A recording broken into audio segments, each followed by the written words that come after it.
Regard africain sur l'élection européenne et la dissolution du Parlement français. Depuis sa création sous Jean-Marie Le Pen, le FN devenu RN ne cesse de marquer sa percée. Surprise, attendait-on la percée de l'extrême droite à la législative européenne du 6 au 9 juin dernier? Quel lien avec la dissolution du Parlement français à l'annonce des résultats du vote qui a donné plus de 30% au RN? De quel côté votent aujourd'hui les afro-descendants qui, eux aussi, sont de plus en plus candidats aux différentes élections françaises? Pour en parler sur Global Africa Télé-Sud, nous recevons dans ce numéro de Tumulte, Saliou Diallo, ancien adjoint au maire d'Evry, Cour-Couronne, président du club Équité. Philippe Bouriaki, conseiller régional Île-de-France, porte-parole nationale d'écologie du centre. Au centre. Écologie au centre.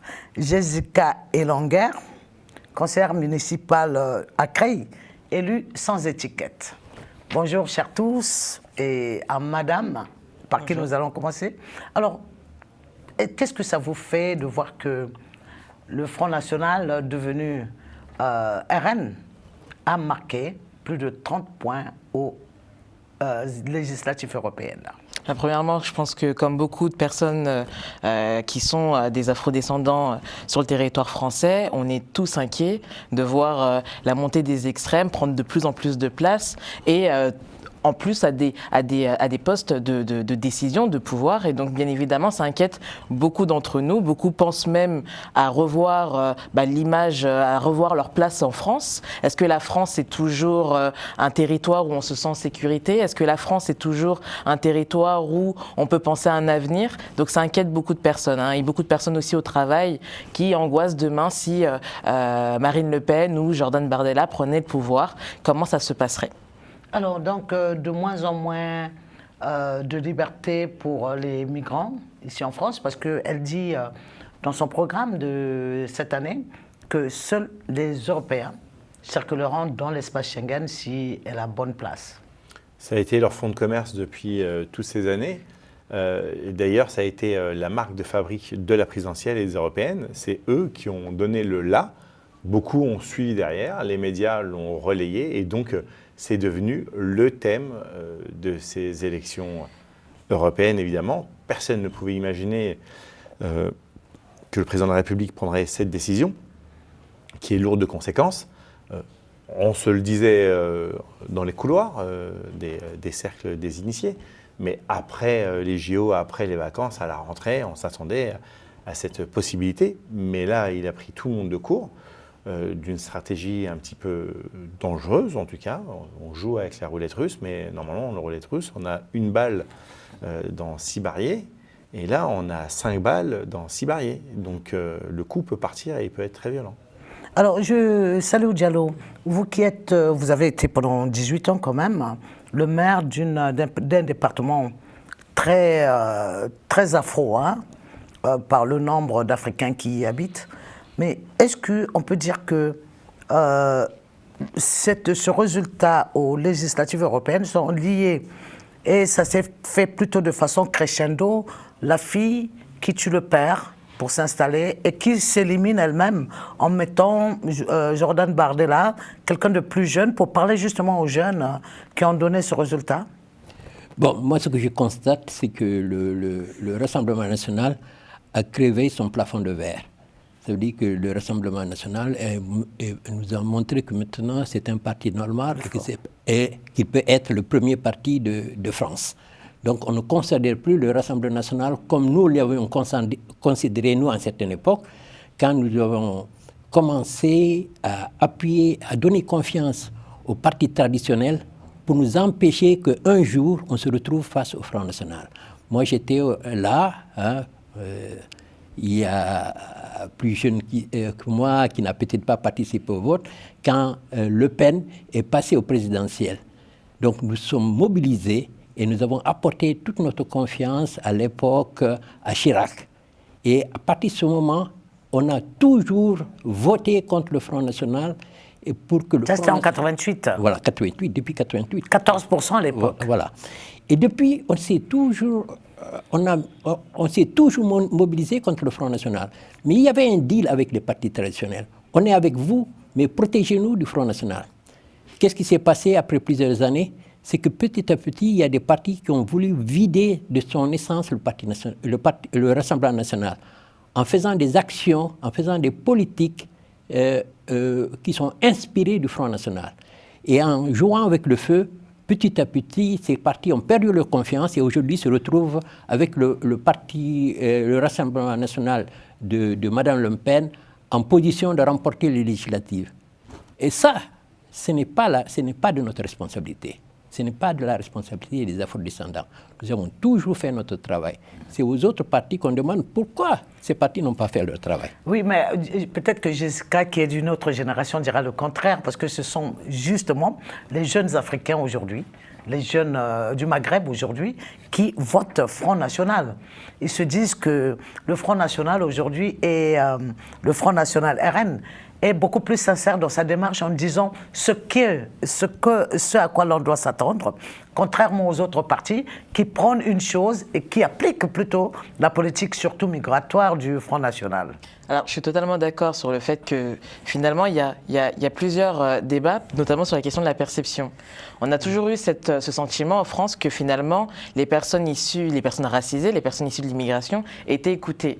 Il y a eu un moment, et notamment c'est la génération de mon confrère en face, qui se sont battus pour que, finalement, les identités soient reconnues, qu'on reconnaisse aussi la place qu'a eu des personnes issues de l'immigration, notamment les Maghrébins, notamment les Africains, dans la libération de la France. C'est en 2012 aussi qu'on a reconnu l'esclavage comme un crime contre l'humanité. Donc il y a eu ce combat-là et finalement on s'est rendu compte en fait que dans la société, rien n'avait changé. C'est pas parce qu'on avait voté plus de lois contre le racisme que les gens étaient de moins en moins racistes. Et en effet, il y a eu dans les médias beaucoup de personnes qui ont flirté avec l'extrême droite. On a eu notamment un président qui sort d'un gouvernement quand même de gauche, qui se dit au centre, donc ni à gauche ni à droite, et qui aujourd'hui est perçu comme un président de droite, et c'est normal. On a ensuite la droite qui décide maintenant de flirter aussi avec l'extrême droite. Et donc finalement, tout tend, de toute façon, pour nous attirer vers les extrêmes. Et bien évidemment, la jeunesse qui s'engage même elle-même en politique, il faut voir, parmi les personnes qui se sont présentées, il y a énormément de personnes aussi qui viennent des Antilles. Donc à ce que je sache, tous les Antillais ne sont pas blancs. Donc, il y a des Antillais qui sont racisés et donc qui ont aussi pris parti pour l'extrême droite. Donc, comment on peut se retrouver aujourd'hui à collaborer avec un parti qui assume foncièrement son attache raciste et ça passe crème? Alors, Philippe, justement, comment avez-vous reçu le fait que la droite va vers l'extrême droite? Comment l'avez-vous perçu? Et tout en sachant que ce résultat est d'autant plus contradictoire que la montée de Zemmour, qui a choqué beaucoup de gens, fait qu'on voit, on est devant les faits accomplis, il y a une percée des extrêmes. La combinaison de plusieurs facteurs. Le premier, l'arrivée de Zemmour a, entre guillemets, adouci l'image du Rassemblement national en partie plutôt modérée, en extrême droite modérée. Une extrême droite identitaire xénophobe. Je rappellerai que Zemmour disait que Pétain avait sauvé des Juifs.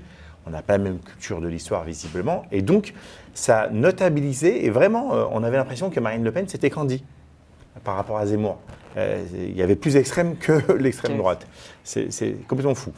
La dédiabolisation qui avait été orchestrée par Marine Le Pen a vraiment fonctionné. C'est-à-dire la rupture avec le père, Brutus qui tue César, a fonctionné. Plein de militants qu'on retrouvait dans des photos avec des saluts nazis ont été exclus immédiatement. Un rapprochement réel vers la communauté juive et vers Israël en disant nous ne sommes pas antisémites. Donc vraiment une rupture totale avec les idées de Jean-Marie Le Pen. Et puis, des gens comme Ciotti, qui sont quand même isolés, mais qui avaient une force de frappe énorme et qui étaient entendus chez LR jusqu'à devenir son président des LR, qui tenait le même discours. Et vraiment, vous avez Nadine Morano, si vous mettiez Nadine Morano, je croyais que c'était la fille de Marine Le Pen, moi. Donc vous aviez ces tendances, comme Mariani, Pelletier, qui ont basculé, qui sont partis, Mariani au Rassemblement national et Guillaume Pelletier à Reconquête, et une nouvelle émergence de jeunes identitaires comme Damien Rieu, très suivi sur les réseaux sociaux et qui a créé F de Souche, qui reprenait les éléments de langage et qui donnait du grain à moudre pour que des gens aillent directement au Rassemblement national en se disant « c'est la maison mère ». Mais là où Jessica a raison, c'est que les enfants de la diaspora, les enfants d'origine de Maghreb ou de Maghreb, d'Afrique, d'Afrique, les deuxième, troisième génération, en réalité, ils sont français. Ils sont français et ils ont été exclus du champ politique par les partis dits traditionnels. Moi, j'en veux énormément. J'ai fait mes classes, moi, à gauche. J'étais pendant 28 ans à Europe Écologie Les Verts. Et je peux vous assurer que les circonscriptions gagnables, on ne les donnait jamais à une personne de la minorité visible ou de la diversité. Exactement. Les circonscriptions où on allait au chagrin et on n'avait aucune chance de gagner et on se faisait abîmer, ah ouais, elles nous étaient réservées, ça c'était cadeau. Donc vous avez cette frange de la population qui dit mais la gauche en vérité a toujours considéré qu'on était une poire pour leur soif, une réserve électorale, mais au fond, après les élections, c'est merci, au revoir. Et puis, lorsqu'on regarde sur le terrain, lorsqu'on est dans les villes, c'est le premier impact en vérité des partis politiques. Qu'est-ce qui se passe dans les villes? Quand vous regardez vos élus communistes et socialistes, quand vous regardez leurs enfants, moi je vous mets au défi de faire un vrai testing sur leurs enfants et le taux de chômage chez leurs enfants, alors qu'il devrait être comparable à ceux de la population française et des villes populaires. On nous a parqués dans des ghettos, dans des endroits, et le Rassemblement national a su parler à ces enfants-là, parce que moi j'en connais beaucoup qui sont issus, je connais des gens qui sont musulmans qui ont dit « nous, on vote avec fierté Marine Le Pen ». Voilà, justement. Salihou Diallo, vous avez face à vous une autre génération qui a vu justement arriver cette percée de l'extrême droite.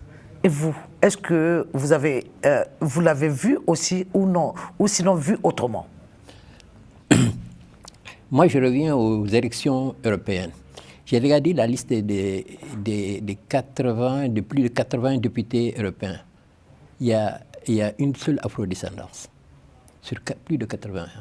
Et c'est du Parti des Verts. Voilà, c'est une jeune femme du Parti des Verts. Ça veut dire que les grands partis n'ont pas promu la diversité. A fait moins que les élections précédentes. Moi, j'étais 7e sur la liste des européennes. Ça veut dire qu'on est en régression. On a fait moins que les autres élections. Il y a une seule femme afrodescendante. Elle s'appelle Camara. Elle est dans le Parti des Verts. Et ça montre que cette nouvelle génération observe, regarde l'élection. Mais les anciens partis, les grands partis ne voient plus que la France est diverse, que la France est métissée. On dirait que les partis ne voient pas. Ce qu'ils voient le plus souvent, et tu m'excuses un peu, c'est de dire que quand on fait une liste, il faut qu'on mette quelqu'un de jeune, que ce soit une femme, et que ce soit un jeune un noir. Ça veut dire qu'en un coup, on règle 3 choses.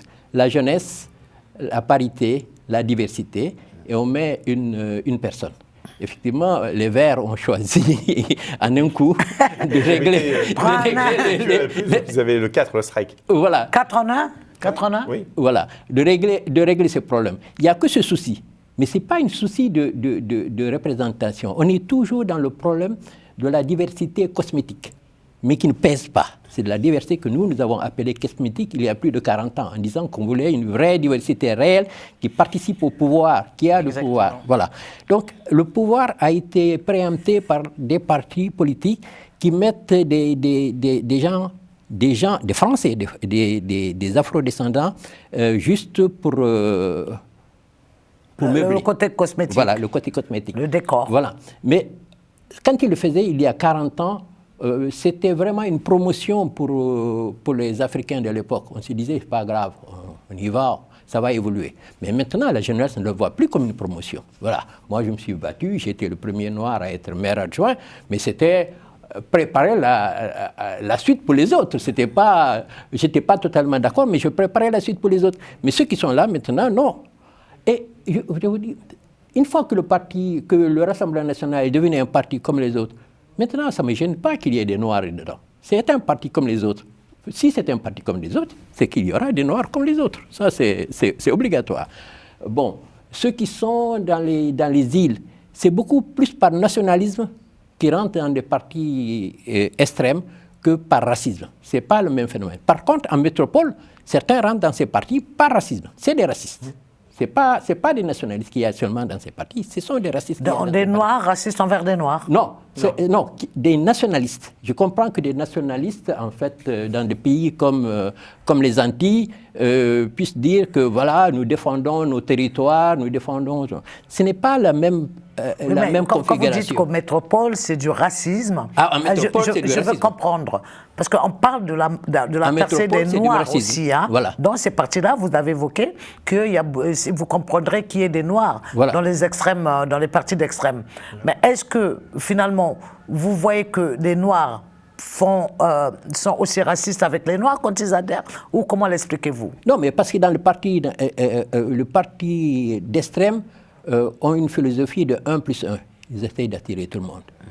Ils vont parler aux Alsaciens pour leur dire défendez-vous en tant qu'Alsaciens. Ils vont parler comment dirais-je, aux Antillais en leur disant défendez-vous en tant qu'Antillais. C'est comme ça qu'ils se défendent. Ils vont même défendre les Congolais.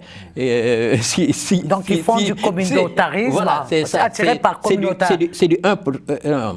Mais ce qui est sûr, c'est que le Rassemblement national, ce que je venais de dire tout à l'heure, a percé son plafond de verre. Il est devenu un parti normal. D'accord. Voilà. Jessica, mais pour finir, c'est qu'il y a un travail que nous devons faire maintenant, la diaspora africaine, c'est de percer notre plafond de verre. Ça veut dire que notre plafond de verre, c'est qu'on n'accède pas au pouvoir. Il faut qu'on arrive à percer ce pouvoir.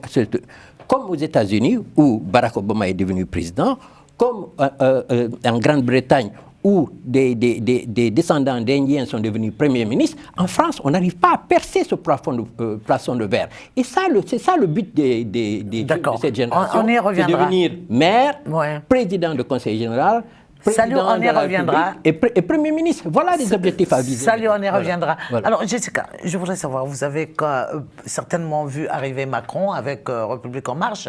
Oui. Est-ce que, en prenant ici et là pour construire En Marche, a pu contribuer à finalement consolider le Front National ou pas?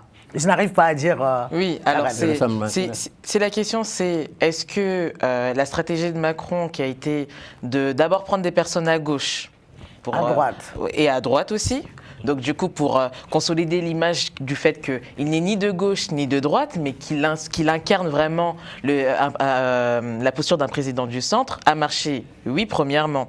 Maintenant, une fois arrivé au pouvoir, les masques sont tombés. Il y a eu d'ailleurs des démissions des personnes de gauche qui ont quitté la République En Marche parce qu'elles se sont rendues compte finalement que les lois qui étaient proposées, présentées, n'avaient ni rien de gauche mais s'orientaient plutôt à droite, comme la loi sur la sécurité globale, comme la loi immigration, comme plein de choses, l'amendement contre l'UNEF, l'interdiction de porter des drapeaux étrangers dans certaines mairies, etc., lors des mariages. Donc on s'est rendu compte très rapidement que finalement le président n'était pas un président, en tout cas pas à gauche et encore moins au centre. Et donc, en effet, ça a marché puisque finalement, il y a eu des propositions et des postures qui ont entre guillemets, qui sont entrées un peu dans le cadre du Rassemblement national, qui refusent, entre guillemets, que la France soit une France perçue comme une France diversifiée. Donc avec de la diversité, donc Mélenchon parlait de créolisation, donc du coup il y a une partie de la France qui refuse finalement cette autre France. Kerry James, un rappeur, parlait de « je suis de la deuxième France ». Celle de l'immigration, celle des rejetés, celle qu'on a parquée dans des ghettos, etc. etc. Et justement, cette jeunesse aujourd'hui, elle voit l'hypocrisie. Et moi, je parlerais vraiment d'hypocrisie. Parce qu'en effet, on a besoin de la diversité pour la campagne, pour les slogans, parce qu'on a besoin que vous allez voter. Mais une fois, de toute façon, qu'il faut arriver du coup, à des postes stratégiques, on n'a plus besoin de vous. Donc, et c'est là où c'est bien de parler du coup de la diversité cosmétique parce que finalement ce n'est que du paraître. On n'a jamais voulu, on a vu notamment lorsque Christiane Taubira s'est présentée pour les dernières élections présidentielles, je veux dire que la femme, c'est une femme noire qui est quand même arrivée comme étant celle dont les Français le voulaient le plus dans les sondages. Elle dépassait tout le monde. tous les partis traditionnels de gauche n'ont pas réussi Oui. à mettre Alors, leur égo de ils ont côté. coalisé pour qu'elle ne passe pas Exactement. au parrainage. Alors qu'on aurait pu penser que ça devait être normal. Je veux dire Merci que beaucoup, Christiane Jessica. Taubira- On revient dans quelques secondes dans la seconde partie de cette émission.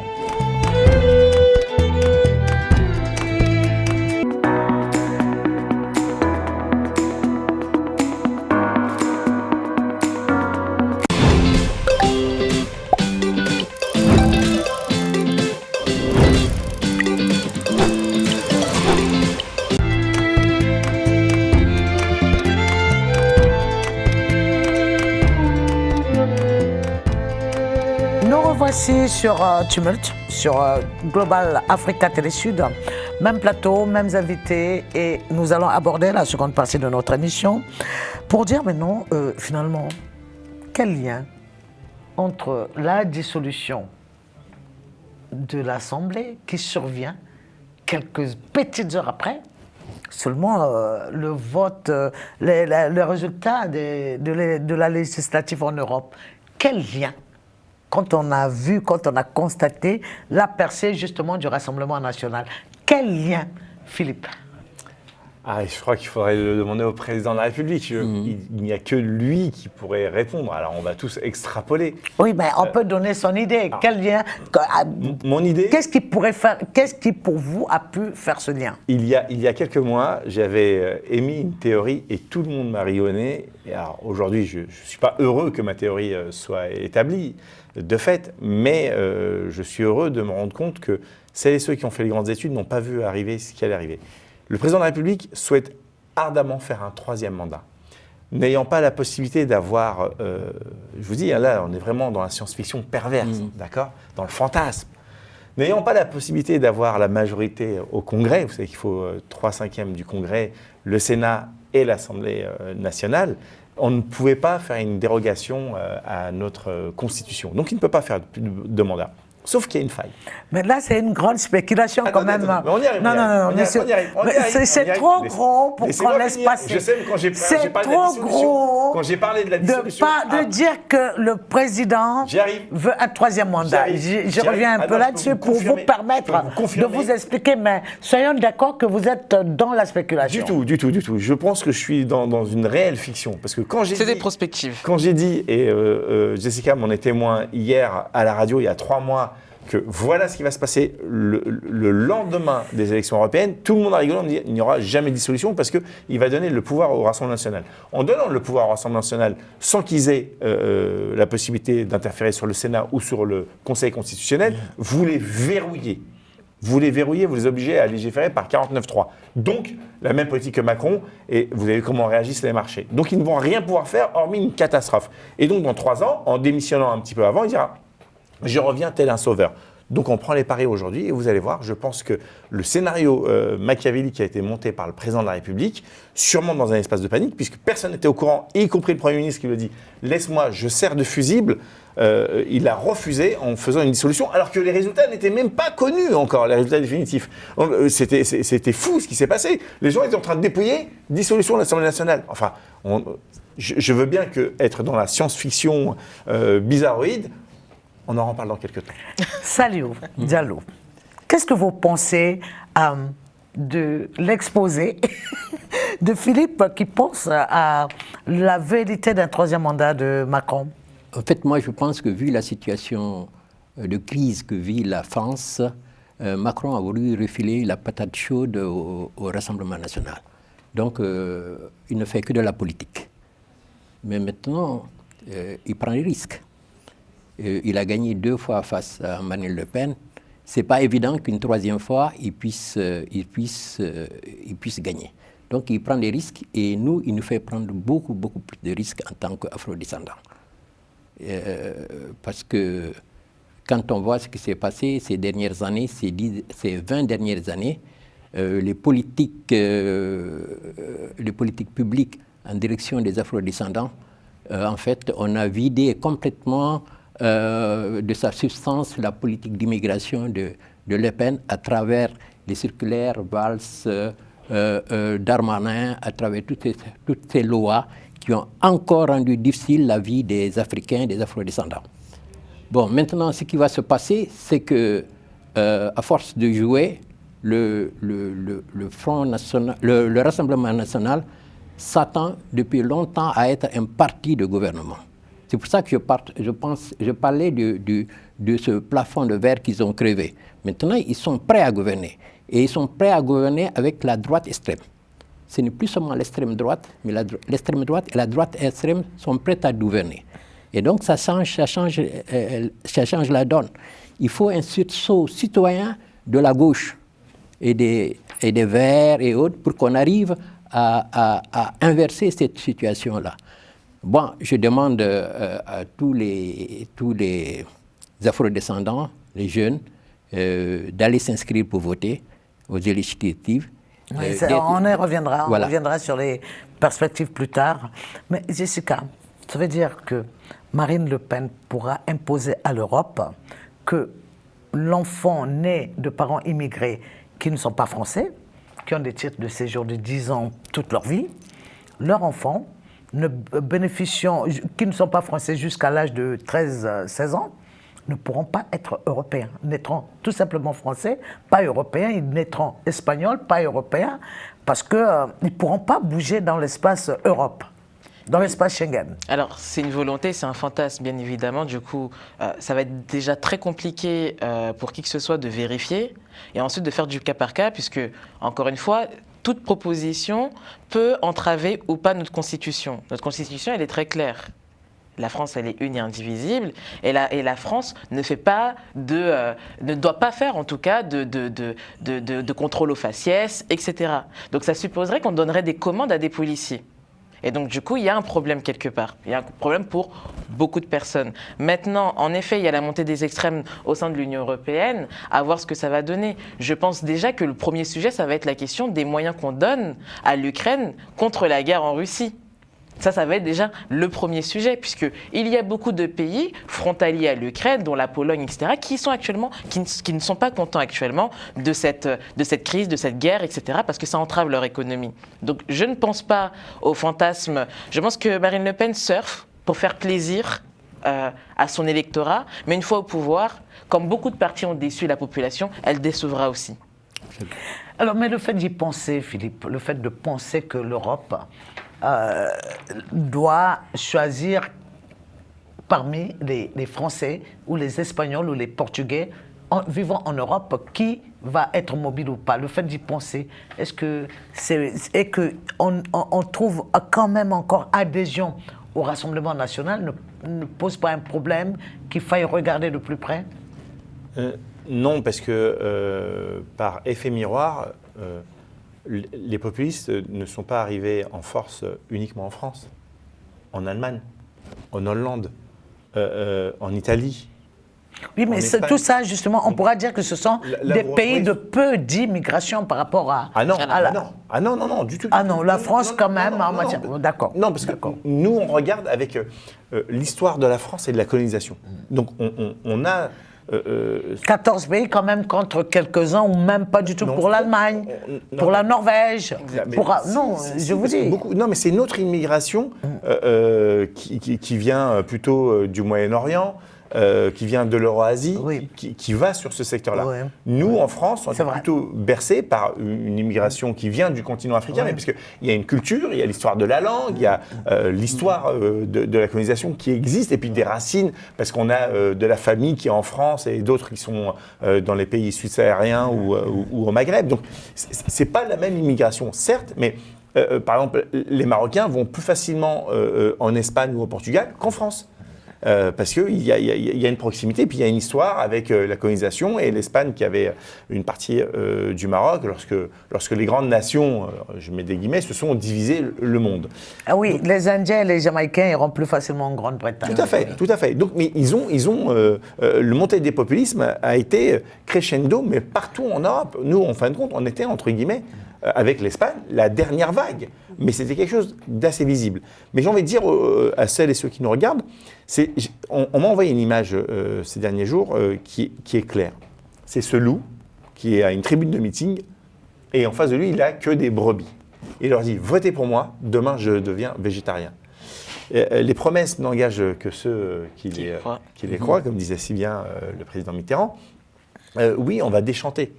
On va déchanter, mais par contre, ils vont tout faire pour ne pas que leur électorat déchante. Et donc, ils vont rapidement mettre en place des lois qui vont différencier et catégoriser les Français. Et ça, il faut qu'ils le sachent. Et puis, réellement, une islamophobie importante, et on reviendra tout à l'heure, c'est pour ça que moi, je ne fais aucune différence entre le Rassemblement national et la France insoumise. Entre un antisémite et un islamophobe, moi, je ne peux pas choisir. Et vous savez, justement, est-ce que maintenant, les gens feront bloc, comme d'habitude, pour que ça casse, pour que l'extrême droite, qui totalise près de 40% je vais te dire, aux Européens, originaire d'Afrique. les extrêmes droites, je veux dire. Je vais dire afro-descendant, mais originaire d'Afrique. Nous n'avons pas peur de l'extrême droite, parce que nous sommes en France des Français et nous pèsons. Que ce soit Le Pen ou une autre, ça ne va pas changer pour nous. C'est qu'on ne veut pas le dire. Mais nous sommes une force politique en France. Mais non, voilà. Nous sommes une force politique. D'accord. Et ce n'est pas l'arrivée de Le Pen qui va changer quelque chose de notre force politique. Notre problème, c'est que nous ne sommes pas une force agissante. Il faut que nous devenions une force agissante. Et la force agissante doit être une force qui vise le pouvoir. Ça veut dire que les partis politiques, c'est comme la société. Dans la société actuelle, les afro-descendants se trouvent toujours au bas de la société. Dans les entreprises, vous voyez une entreprise, vous voyez des Noirs, c'est jamais eux qui dirigent. Ce n'est pas eux qui sont à la tête de l'entreprise. Vous prenez n'importe quelle structure, même ici, je te parie que si on voit le conseil d'administration, on voit les dirigeants, ce n'est pas des Noirs. Pourtant, c'est une émission, on ne voit que des Noirs. C'est ça la France d'aujourd'hui. Et il faut que ça change. Il faut que dans les conseils d'administration des entreprises, des mairies... Oui, mais ça fait partie des perspectives, on en reparlera. Non, mais c'est ce qui va changer la donne. Oui. C'est parce que maintenant, c'est une question de rapport de force et de rapport de pouvoir. Ça fera justement sujet de la troisième partie. Absolument. Où nous parlerons de perspectives. Mais Jessica, quelques secondes pour dire, est-ce que ça va casser si les gens se mettent ensemble, les partis politiques notamment, s'ils se mettent ensemble comme d'habitude pour casser, pour ne pas que l'extrême droite... Je pense qu'il y a une porte d'ouverture, en tout cas s'il y a une alliance générale, et pas qu'une alliance que de gauche, mais qui prend tous les partis qui respectent les valeurs républicaines. Respecter des valeurs républicaines, c'est mentionné dans notre Constitution. Voilà, il faut qu'il y ait une alliance avec tout ça pour qu'on puisse casser la stratégie du RN. Et si ça n'est pas fait, eh bien, malheureusement, c'est la population qui se chargera de se faire justice à elle-même. Et je ne suis pas sûr que ce soit bon pour notre démocratie. Merci beaucoup, chers téléspectateurs. Nous nous retrouvons dans la troisième partie de notre émission Tumulte.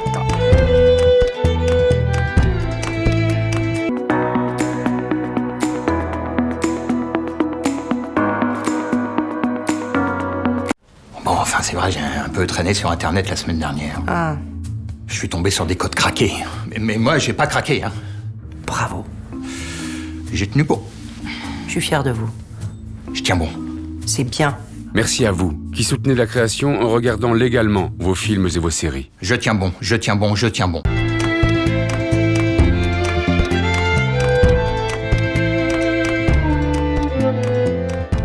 Nous revoilà pour la troisième partie de Tumulte sur Global Africa Télé Sud. Même plateau, même invité. Salihou Diallo, oui. 18 ans, adjoint au maire à Évry. Vous en avez vu, vous en avez entendu. Pourtant, vous devriez faire quelque chose, génération d'avant et d'après, pour que ce que beaucoup craignent n'arrive pas. Qu'est-ce qu'il faut faire alors? Donc il faut un discours de rassemblement, ce qui a été dit, mais il faut que nous, on regarde dans les listes, des listes qui nous ressemblent. On ne doit plus être en train de voter des idéologies, on doit prioriser des listes qui nous ressemblent. Ce qu'on a vu sur la liste des Européennes montre qu'on est exclu, complètement exclu du débat au niveau européen. Pourtant, l'Afrique est à la porte de l'Europe.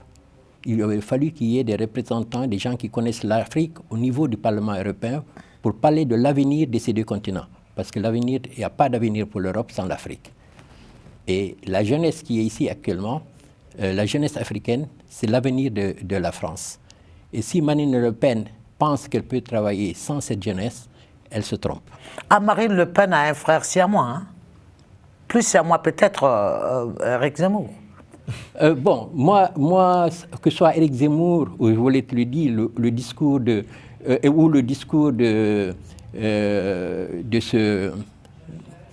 cet animateur-là, comment s'appelle-t-il, cet animateur de musique qui lance actuellement une vidéo un peu codiciaire, qui dit que le résultat de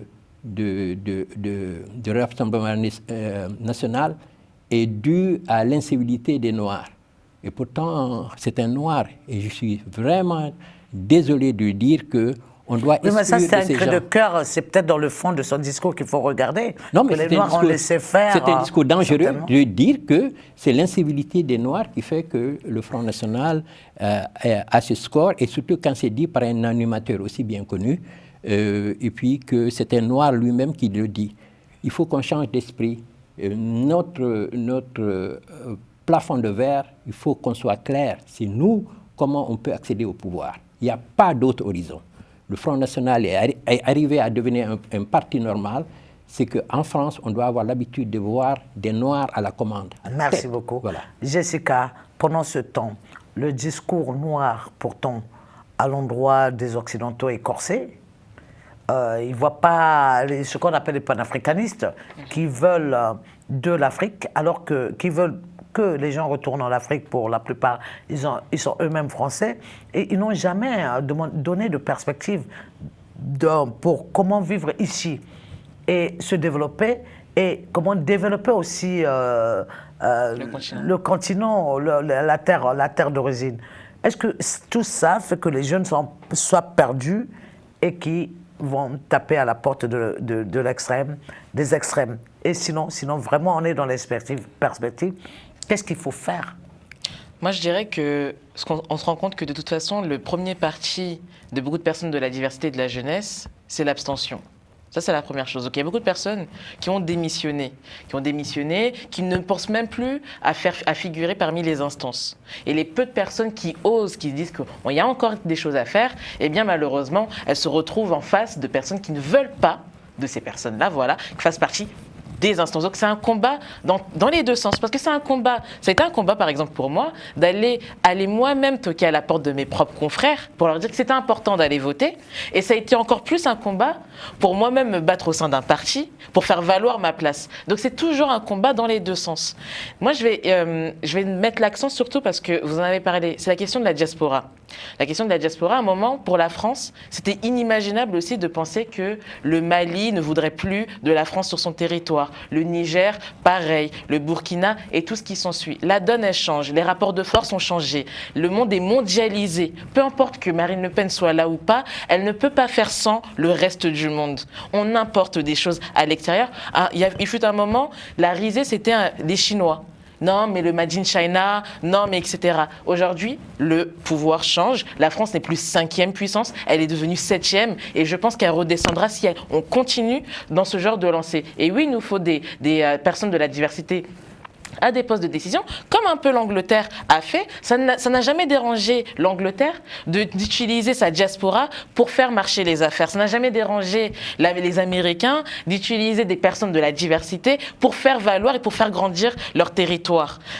À un moment, il va falloir aussi que même les Français eux-mêmes, c'est pour leur bien, c'est pas pour qu'on ait des places forcément, mais c'est pour faire grandir la France. Parce que moi, ça ne me fait pas plaisir que la France baisse au niveau du classement mondial. Moi, ça ne me fait pas plaisir que la France perde son image au niveau mondial et les valeurs qu'elle a tant défendues depuis 1789. À un moment, la France, c'est une histoire. La France, c'est des valeurs, et c'est dans l'avantage de tout le monde de faire valoir ces valeurs-là, puisque sinon on va courir droit au mur. Quand je suis dans les rues de New York ou de Washington, dès que je parle français, on me demande « Êtes-vous française? Are you French ?» Tout de suite. Mais en France, on ne peut pas me poser cette question. Oui. Est-ce que ça fait partie des problèmes qu'il faudra enlever? En France, on me demandera d'où vous venez. Non, je suis française. Mais d'où finalement? C'est d'où là que les anglo-saxons n'ont pas. ni en Angleterre, ni aux États-Unis, on ne vous posera la question de savoir quelles sont vos origines anciennes. On vous pose la question en termes de votre origine maintenant. Liée à une langue, on me prend naturellement pour une Française que la France ne me reconnaîtra pas à cause de la couleur de peau. Comme Aya Nakamura. Pour une raison très simple. Les anglo-saxons fonctionnent sans problème dans la globalité et de l'intégration des communautés. Vous avez des communautés afro-américaines, des communautés LGBT, des communautés latino, des communautés chinoises, mais c'est pas un problème. Mais ça se voit à New York, hein? Mais oui. C'est-à-dire le Queens, Bronx, Chinatown. Tout à fait.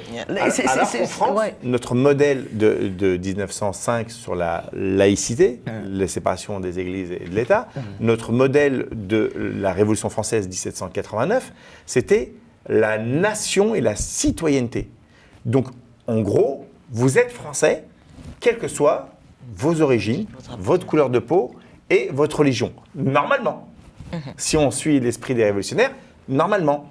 Mais c'est là où il y a une différence avec Jessica et moi. Je suis l'entre-deux générations entre papa et ma fille.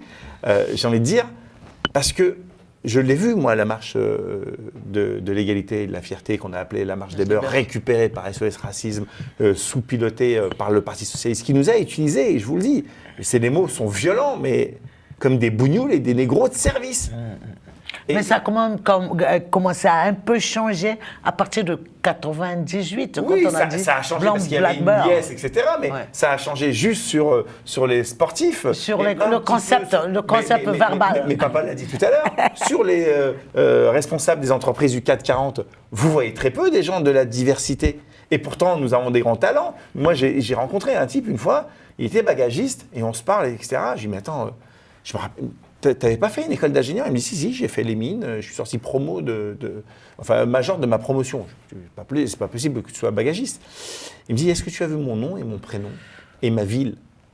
Je peux t'assurer que je ne recevais pas de retour. Donc aujourd'hui, moi j'ai une famille, j'ai eu un enfant par, entre guillemets, un accident qui n'était pas désiré, mais je l'assume, et donc il faut que je le nourrisse. Et mes copains de promo sont tous majors dans des grandes entreprises. Donc la réalité, elle est là. Mais si nous, demain, on se dit, on va être solidaires. C'est ce que nous, on a fait dans le Val-de-Marne avec Akli Minouli qui est devenu sénateur. Vous savez ce qu'on a dit? C'est du communautarisme. Alors que si on l'avait fait, parce qu'on était breton et qu'on avait mis un breton, on a dit « Ah, c'est du folklore breton ». Il est là le problème. Cette conception de la citoyenneté n'est pas encore complètement ancrée. Et c'est là où le Rassemblement national a été hyper intelligent. En mettant une numéro 2 issue de la diversité, en disant, nous, que vous soyez français, musulmans, français ou juifs, vous êtes français avant tout. Nous avons un problème avec ceux qui ne sont pas français, qui se comportent mal, qui sont mis en boucle sur les réseaux sociaux, et c'est là où je reviens tout à l'heure sur l'intelligence des groupes identitaires, où ils repostent immédiatement sur leur boucle de Telegram, et donc ça fait effet boule de neige, et ça devient une tendance, et donc quand vous avez la tendance qui surgit sur les algorithmes, ils ont réussi à contourner les algorithmes, ils ont réussi à piéger l'intelligence artificielle pour piéger l'intelligence humaine.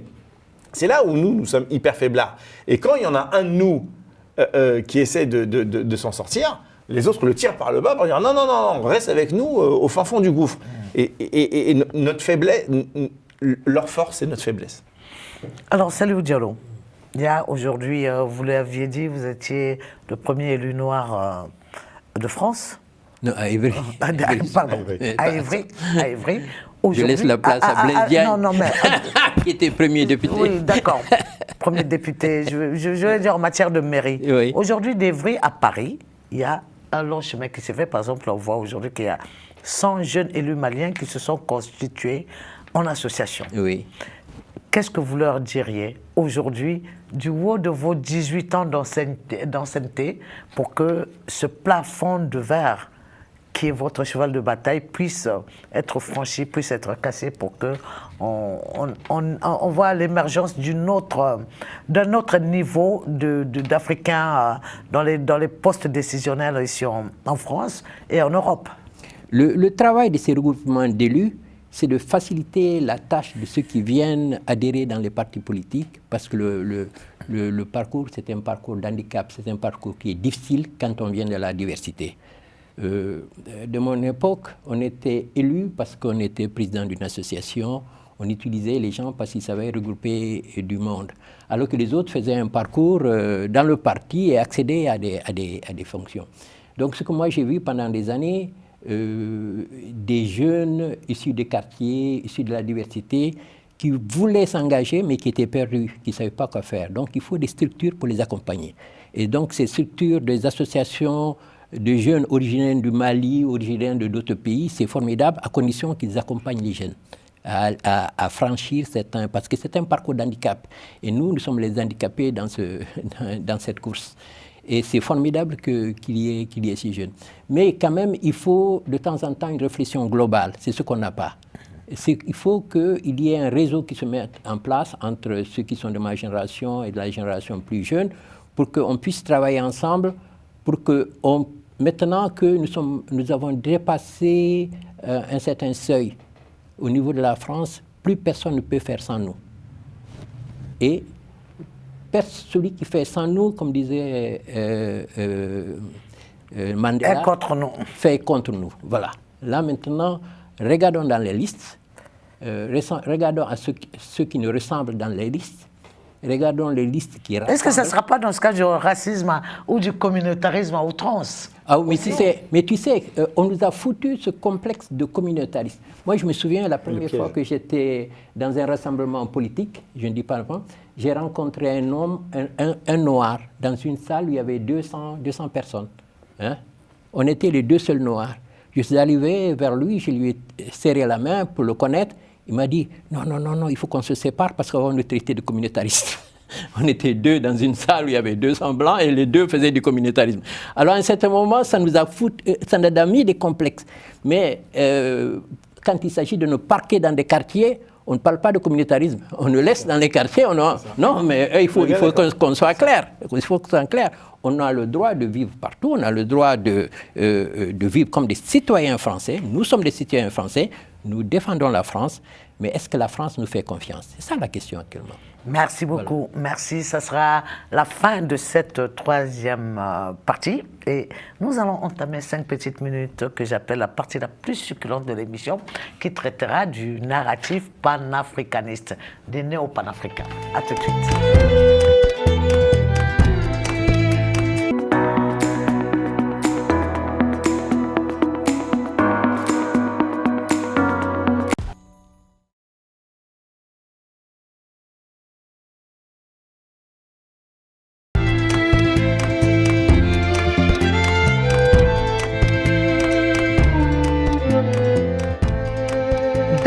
Partie de cette émission Tumulte sur le regard des Africains sur l'élection européenne et la dissolution de l'Assemblée du Parlement français.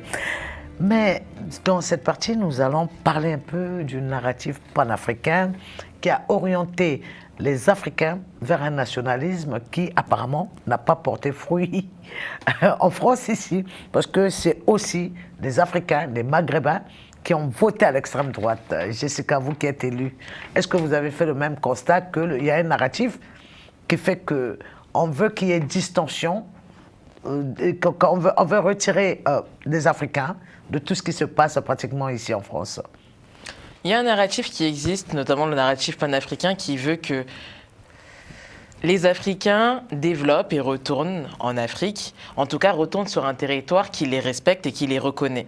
Parce que les enfants d'ailleurs ne sont pas reconnus à leur juste valeur. Donc ce narratif, en fait, il est lié simplement d'une frustration. Et finalement, le combat n'est pas bon. Parce que le combat, il est orienté à libérer le chemin au lieu de contourner ou même changer les mentalités. Et c'est là où certains récits ne sont pas tous bons dans le récit panafricain. On peut être panafricain et être aussi français et développer sur le territoire français et développer sa famille, etc. Ça n'enlève en rien l'africanité qu'on a. Je veux dire, j'ai des origines ivoiriennes congolaises. Mon père a fait ses études à Cuba et ma mère est bouddhiste de Nichiren Daimoku, un bouddhisme japonais. Est-ce que ça enlève, quand je rentre à la maison, ça ne l'empêche pas de faire son djumblé, ça ne l'empêche pas de faire son placali, ça ne l'empêche pas de faire son foutou? Donc quand elle mange même avec les doigts. Est-ce que ça l'empêche? Ça l'empêche pas? Manger un burger. C'est ça. Et donc finalement, faut casser ce fantasme-là de il faut que ce soit l'Afrique à tout prix, etc. Je ne suis pas d'accord. Il faut avancer, il faut évoluer les mentalités là où on a grandi et là où on habite. Est-ce que donc pour Philippe, le panafricanisme des pères fondateurs basé sur la solidarité peut être une solidarité étendue entre les continents ou pas du tout?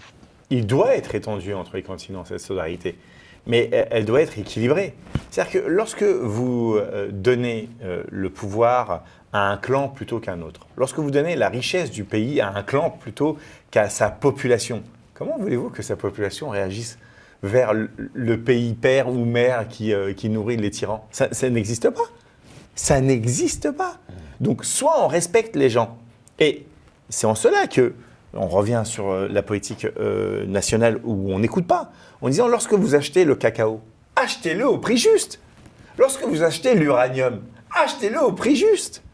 Et donc, vous allez, du coup, pouvoir permettre à ce pays de se développer et à leurs enfants de rester sur place. Sur place. Mais est-ce que de cela, ce sera peut-être un autre débat? Il n'est pas plus question de transformation par les Africains de l'or en matière première plutôt qu'autre chose. Saliou, on va finir avec vous sur ce volet. Les panafricains, leur débat qui veut que l'Africain retourne en Afrique et qui pèse pour son continent. Est-ce que c'est une absoluité où l'Africain est cet être aussi qui doit se mouvoir et être en harmonie partout où il se trouve avec le respect qui l'accompagne? Moi, je trouve que le narratif africain ne doit pas être en réaction par rapport à la France, par rapport à ce qui a été subi. C'est un narratif qui doit viser le développement de l'Afrique et de la France en même temps. Parce qu'il y a besoin qu'on travaille ensemble. Les Africains sont jeunes. Il n'y a pas longtemps, je suis revenu du Sénégal. Les Africains, maintenant, vont dans les grandes écoles. Les Africains ont besoin de ce qu'ils n'ont pas, c'est la technique, c'est la connaissance qu'il y a en Europe. L'Europe est à la porte de l'Afrique. Et l'Afrique est à la porte de l'Europe. Il faut qu'on puisse travailler. Mais il y a une mentalité très ancienne encore toujours, c'est qu'on ne travaille pas avec l'Africain avec un partenariat gagnant-gagnant, avec une relation d'égalité, une relation de respect. Donc, et le narratif africain actuellement demande du respect. Et le respect part d'abord d'une relation et c'est un proverbe de chez moi qui le dit, quoi. Ça veut dire que les bons amis, c'est ceux qui font de bonnes affaires. C'est pas parce que on se dit qu'on est des amis qu'on est des amis. Hein, un peu, wana haldoube weldi, ko hurnube ko haldi weldi. Bon, ça veut dire en italien, puisque j'ai un nom qui dit. Les sont les bons amis. Voilà. Donc les Italiens disent que ceux qui ont fait de bonnes affaires, qui sont des amis. Et il faut que maintenant, on puisse faire de bonnes affaires avec les Africains. Et l'interface, c'est nous les Franco-Africains, c'est nous qui devons être l'interface pour faire de bonnes affaires avec l'Afrique. Ça veut dire que l'habitude ici, c'est que quand on doit parler à un Africain, on fait appel à un Français blanc pour parler à un autre Africain alors qu'on a des Africains. Mais ce n'est pas le cas quand il faut parler avec d'autres pays. Hein. J'ai vu que chaque fois, c'est que les Franco-Africains, on n'en fait pas assez usage de leur capacité. Merci beaucoup, Saliou. Voilà. Merci. Je pense qu'on aura l'occasion de revenir et encore de revenir sur ce narratif des panafricains contre les panafricanistes. Hein. Voilà, donc nous étions avec, sur ce plateau, Philippe Bouriaki, conseiller régional Île-de-France, porte-parole d'écologie au centre Jessica Elorguet, conseillère municipale à Creil, élu sans étiquette. Et Saliou Diallo, adjoint au maire à Évry pendant 18 ans, à Évry-Courcouronnes, et président de Club Équité. Nous avons bien sûr parlé du regard des Africains sur l'élection européenne et la dissolution du Parlement français. Dans un autre numéro, nous nous retrouverons. Merci de vous abonner sur le YouTube de Global Africa Télé Sud pour être au courant de nos contenus. Merci beaucoup.